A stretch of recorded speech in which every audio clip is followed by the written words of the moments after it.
جب لوگ جنت میں جائیں گے تو 1000 سال کی مسافت دور ہی ہوں گے کہ جنت کی خوشبو آنا شروع ہو جائے گی، لیکن 4 اشخاص ہیں جو جنت کی خوشبو نہیں پا سکیں گے۔ وہ کون کون سے ہیں؟ ایک قاطع الرحم، جو رشتہ داریاں توڑتا ہے، کبھی اس سے لڑائی، کبھی اس سے لڑائی، کبھی اس سے لڑائی، حالانکہ حکم ہے سل من قطعک وات من حرمک، جو تجھ سے تعلق توڑے تو اس سے تعلق جوڑ، جو تجھے محروم رکھے تو اس کی جھولیاں بھر دے۔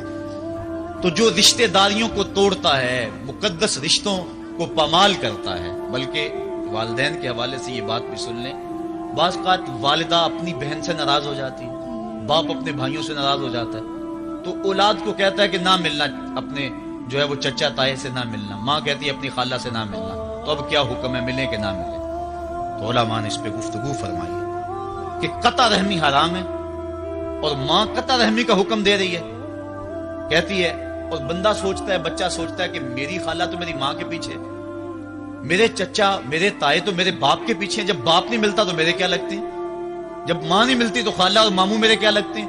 تو وہ ماں کے پیچھے اور باپ کے پیچھے لگ کر ان عظیم رشتوں کو چھوڑ دیتا ہے، جبکہ لا طاعت المخلوق فی معصیت الخالق، خالق کی معصیت میں مخلوق کی اطاعت نہیں ہوگی۔ تو جو یہ چیزیں ہیں قطع رحمی نہیں کی جائے گی۔ علماء نے یہاں طریقہ یہ بیان کیا ہے کہ والدین سے چوری ملے تاکہ ان کا بھی دل نہ دکھے لیکن ان سے تعلق نہ توڑے، چونکہ قطع رحمی کے زمرے میں نہ آئے۔ تو 4 اشخاص ہیں قیامت کے دن جو جنت کی خوشبو بھی نہیں پائیں گے، ان میں سے قطع رحمی کرنے والا، دوسرا بوڑھا زانی، اور تیسرا تکبر کی وجہ سے ٹخنوں سے نیچے شلوار لٹکانے والا، اور چوتھا والدین کی نافرمانی کرنے والا۔ حضور فرمایا یہ 4 اشخاص ایسے ہیں کہ جو جنت کی خوشبو بھی نہیں پائیں گے۔ اور ایک اور 4 اشخاص کی کہانی سنو۔ حضور نے ارشاد فرمایا، اے عمر، اگر مجھے لوگوں کے سست ہو جانے کا ڈر نہ ہو تو میں تمہیں یہ بات کہوں کہ اس خبر کو جا کے گلی بازاروں میں بتا دو اور 4 اشخاص کی جنت کی گواہی دے دو کہ انہیں جنت میں جانے سے کوئی شے نہیں روک سکتی۔ عرض کی حضور کون کون؟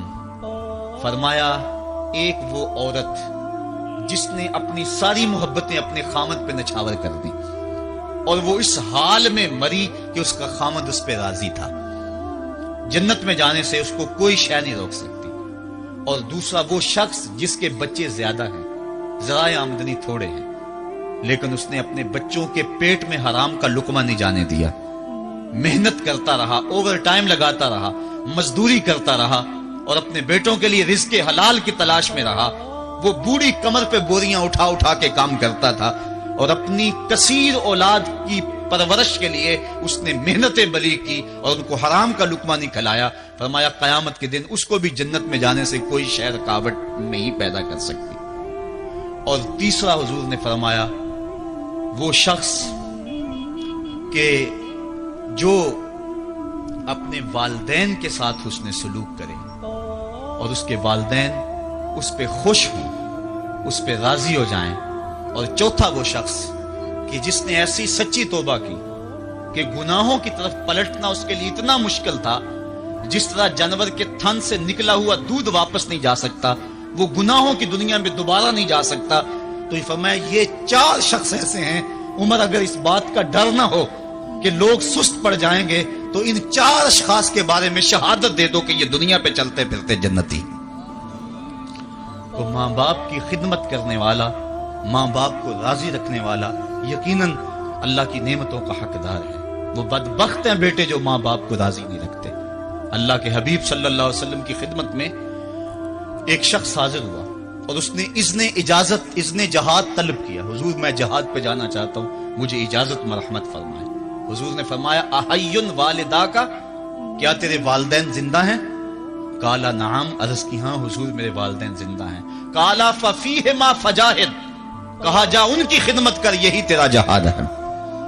ماں باپ کو بلکتا ہوا چھوڑ جائے اور آپ جہاد پہ چلا جائے، ماں فالج میں گری ہوئی ہے اور بیٹا تبلیغی گشت پہ چلا جائے، باپ تڑپ رہا ہے اور بیٹا پیر کی چوکھٹ پہ جھاڑو دیتا پھرے، اللہ راضی نہیں ہوگا۔ میں سچ کہتا ہوں، اپنے بھی خفا مجھ سے ہیں، بیگانے بھی ناخوش، کہ میں زہر حلال کو کبھی کہہ نہ سکا کند، بات وہی کہتا ہوں سمجھتا ہوں جسے حق، نئے ابلۂ مسجد ہوں، نئے تہذیب کا فرزند، محمد عربی صلی اللہ علیہ وسلم سے بڑا پیر کون ہو سکتا ہے؟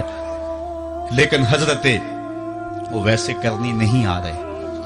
آقا کریم اپنے بٹن کھولتے ہیں اور کرن کی طرف، یمن کی طرف رخ کر کے لمبی سانسیں لیتے ہیں اور کہا میں رحمان کی خوشبو پا رہا ہوں۔ ایک دن صحابہ نے پوچھا بندہ نواز جس کے لیے تڑپتے ہو، جس کی ٹھنڈی ہوائیں آپ کو آ رہی ہیں، وہ آپ کا بڑا پیار کرنے والا ہے؟ کہا ہاں میرے سے بڑی محبت کرتا ہے۔ تو کہا پھر اتنی محبت کرتا ہے تو یمن تو دور نہیں ہے، بلال حبش سے آ گیا، سلمان فارس سے آ گیا، سہیب روم سے آ گیا، اور وہ یہاں یمن سے نہیں آ سکا؟ فرمایا اس کی بوڑھی اور نابینا ماں ہے جس کی خدمت اس کو نہیں آنے دیتی۔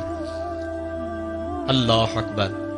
اب حضرت اویس کرنی نہیں آئے لیکن خیر التابعین کہلائے، آئے نہیں لیکن حضور ان کی یاد میں تڑپ رہے۔ اللہ، بلکہ حضور نے فرمایا کہ کوئی جائے اویس بن عامر کو ملے، اور جب ملے تو اس کو کہنا میری امت کی بخشش کی دعا کرے۔ جو ماں باپ کی خدمت کرتا ہے اس سے ثابت ہوا اس کی دعائیں قبول ہوتی ہیں۔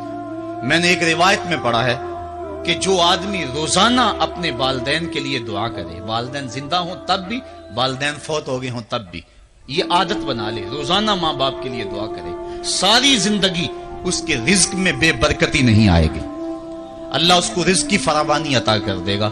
اور جو والدین کے لیے دعا نہیں کرتا اللہ تعالیٰ کی رحمتوں سے محروم ہو جاتا ہے۔ حضرت ابو ہریرہ رضی اللہ تعالیٰ عنہ جب بھی ہاتھ اٹھاتے تھے تو یہ دعا کرتے تھے، اللہم اغفر لأبی ہریرہ ولأمی ولمن استغفر لہما، اے اللہ ابو ہریرہ کو بخش دے، حضرت ابو ہریرہ کی ماں کو بخش دے، اور قیامت تک جو ہم دونوں کے لیے بخشش کی دعا کرے اس کو بھی بخش دے۔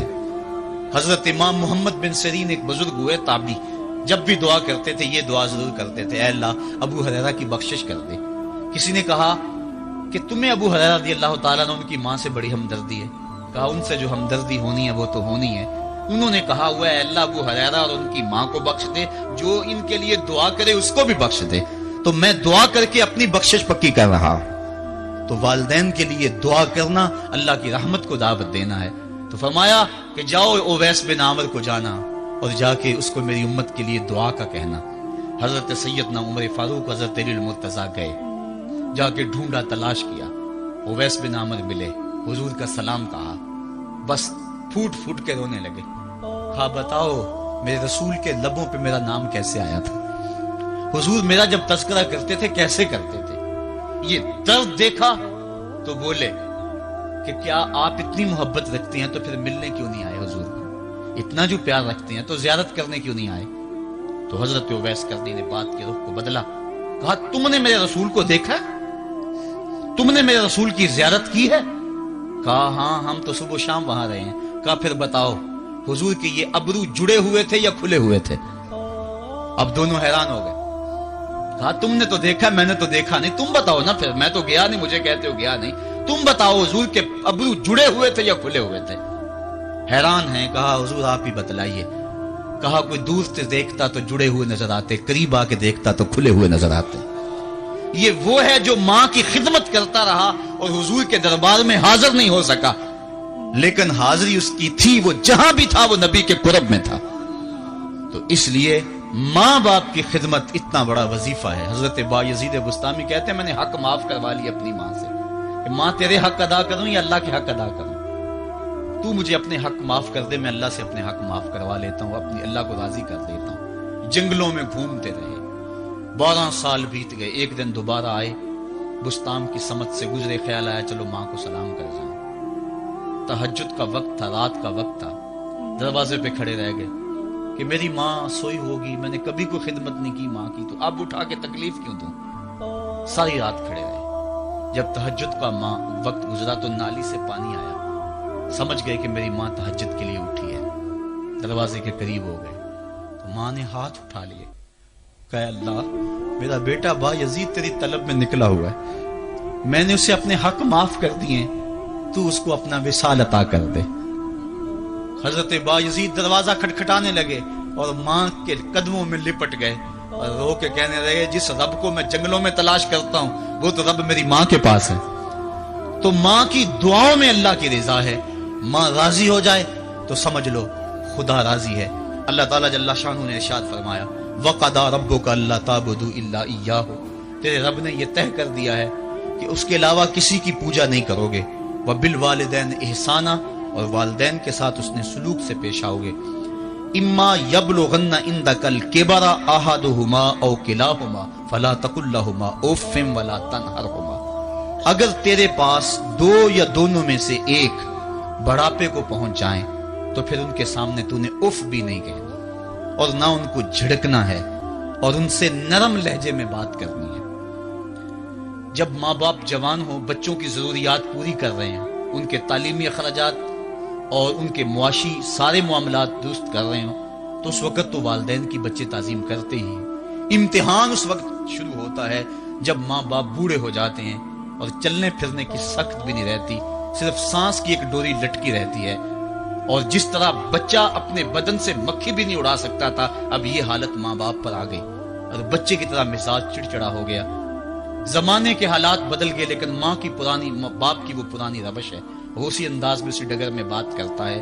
یہ آزمائش کے دن ہے، یہ امتحان کے دن ہے، اب دیکھنا ہے والدین کی اس وقت تعظیم کون کرتا ہے۔ فرمایا اما یبلغن عندک الکبر، اگر تیرے پاس وہ بڑھاپے کو پہنچ جائیں، دونوں پہنچ جائیں یا تیری خوش قسمتی کہ دونوں میں سے ایک پہنچ جائیں یا دونوں پہنچ جائیں، تو پھر ان کی تو نے تعظیم کرنی ہے۔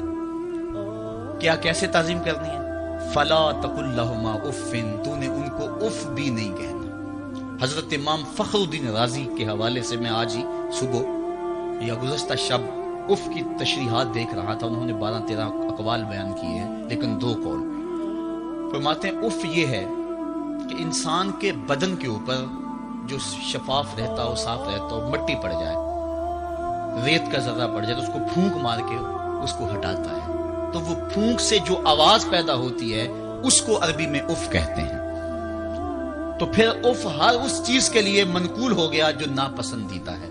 ایک تو قول یہ ہے کہ والدین کے سامنے اس احتیاط سے رہو۔ دوسری بات آپ فرماتے ہیں اف کا مفہوم یہ ہے کہ جب ماں باپ بوڑھے ہو جائیں تو بول و براز چارپائی پہ نکل جاتا ہے اور انسان ان کو اٹھا کے ان کی خدمت کرتا ہے، صفائی کرتا ہے، کپڑے بدلتا ہے۔ انسان کی طبیعت میں جو فطری نفاست ہے اس کے تحت اس کو ماں باپ سے جو مکروہ اور ناپسندیدہ بو آتی ہے اس سے وہ بچنا چاہتا ہے۔ وہ نفرت ماں باپ سے نہیں ہوتی، وہ نفرت اس بدبو سے ہوتی ہے جو ماں باپ کے بدن سے یا چارپائی سے یا کپڑوں سے اٹھ رہی ہے۔